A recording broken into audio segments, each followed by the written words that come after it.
Today, we are witnessing an event of monumental significance in South Korean history, one that simply cannot be ignored under any circumstances. A soldier, not just an ordinary soldier, but a commander of South Korea's elite special forces unit, has come forward with an earth-shattering declaration. I spoke falsehoods, I uttered words that did not reflect the truth. And now, he has revealed the shocking reason behind his false testimony, exposing a dark and sinister reality. He did not lie of his own volition. He was not a willing participant in this deception. It was because two high-ranking politicians from Minju당, Park Bong-ki and Woo Sung-chan, directly intervened and manipulated his words, forcing him to testify falsely.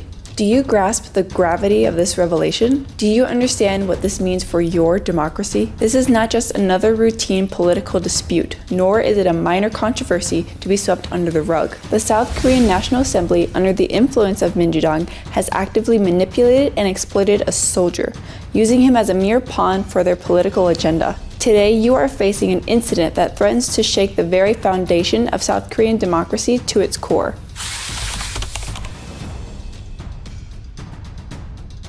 Before we dive deeper into this explosive revolution, let's first take a closer look at who Colonel Kim Hyun-tae is and what kind of man he has been throughout his military career. Colonel Kim Hyun-tae held the prestigious position of commander of the 707th Special Mission Battalion, an elite unit under the Army Special Warfare Command. Just hearing that title alone should give you an idea of the weight and responsibility that came with his position, the kind of leader he was supposed to be. He was at the helm of one of the most elite combat forces in the entire South Korean military, a unit that represents the pinnacle of military excellence. However, after the events of December 3rd, his appearance at the National Assembly was nothing short of shocking and heartbreaking. He did not stand before the public as a soldier committed to speaking the truth. Instead, he appeared as a broken man, completely shattered and unable to hold himself together. Tears streamed down his face, his voice trembled, and he struggled to even form coherent sentences. 707 부대원들은 모두 피해자입니다. 전 김용현 국방장관에게 이용당한 가장 안타까운 피해자입니다. 707 부대원들이 행한 모든 잘못은 지휘관인 제가 모두 지고 가겠습니다. Is it normal for the commander of an elite special forces unit, a man trained to withstand extreme pressure, to crumble in such a manner? The public was outraged. The response was immediate and fierce. Is this what a soldier is supposed to look like? People asked in disbelief. What on earth is he trying to hide? Why is he behaving like this? They speculated. Some even went as far to call him the most disgraceful colonel in South Korean military history, accusing him of tarnishing the honor of the armed forces.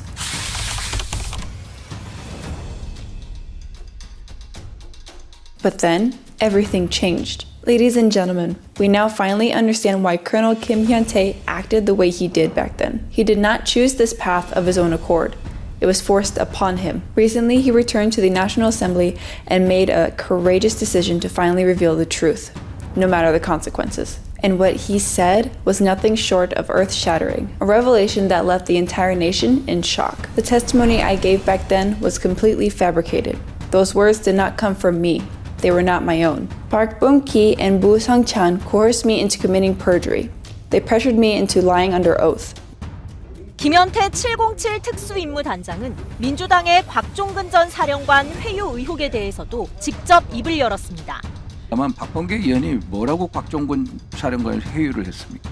민주당 의원께서 말씀하신 게 민주당 대표하는 다른 회사 부회장 전문 변호사라고 하면서 외국에서 들어오고 있다. 또 지난해 12월 국회 국방위 정회 당시 민주당 의원으로부터 작성된 대답을 요구받았다고 주장했습니다. 박범계 의원께서 노란 메모지에 기록을 쭉 하셨습니다. 사령관께서 말한 게 본인 적은 거 다르다. 아까 그거 아니었지 않냐 이런 식으로 말씀하시면서 Listen carefully to what they did. What they orchestrated was not just simple persuasion. It was outright manipulation, a calculated effort to control the truth itself. This was not a case of mere suggestion or encouragement. It was far more sinister, more deliberate, and more coercive. They went as far as handing him a pre-written memo and ordering him say exactly this, repeat these words as they are. It wasn't a general instruction. It wasn't just a guideline.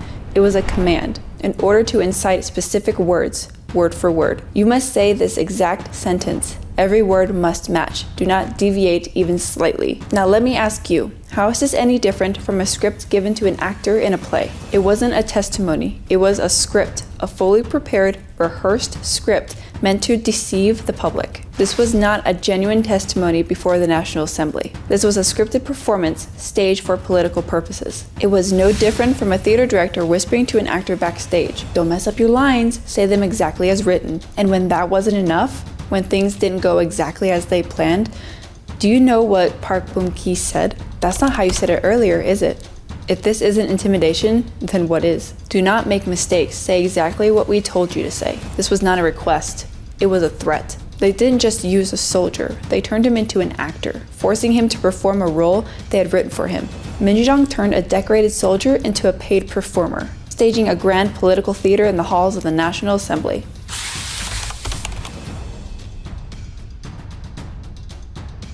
That's not where it ends. No, it goes even deeper. They didn't just dictate his words. They didn't just give him a script. They went further than that. They tried to buy him off. They offered him deals, incentives, anything to secure his compliance. "We'll provide you with a lawyer. We'll take care of your legal troubles. Our party will protect you. You don't need to worry about anything." Do you understand what that means? Can you see what they were really saying between the lines? If you say what we want, we'll make sure you're safe. We'll have your back. But if you don't, if you refuse, then you're on your own. We won't be there to help you. A soldier who risked his life to protect this country, now being blackmailed and bribed by politicians who treat his career, his honor, and his entire future as bargaining chips? Is this really what South Korea has become? Minjujeong didn't just manipulate a soldier. They used him to manufacture false testimony, which they then weaponized to push for impeachment. And you must never let them get away with it.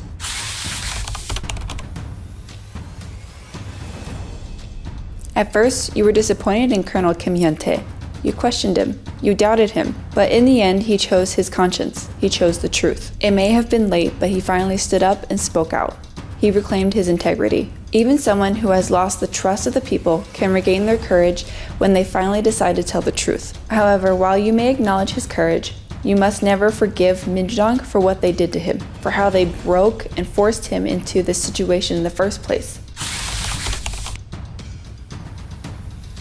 Right now, the South Korean National Assembly is drowning in lies, manipulation, and fabricated narratives. If they are willing to go this far to use a soldier to fabricate testimony, how can they be trusted to protect this country? If you let this slide, if you allow this to go unpunished, then mark my words, it will happen again.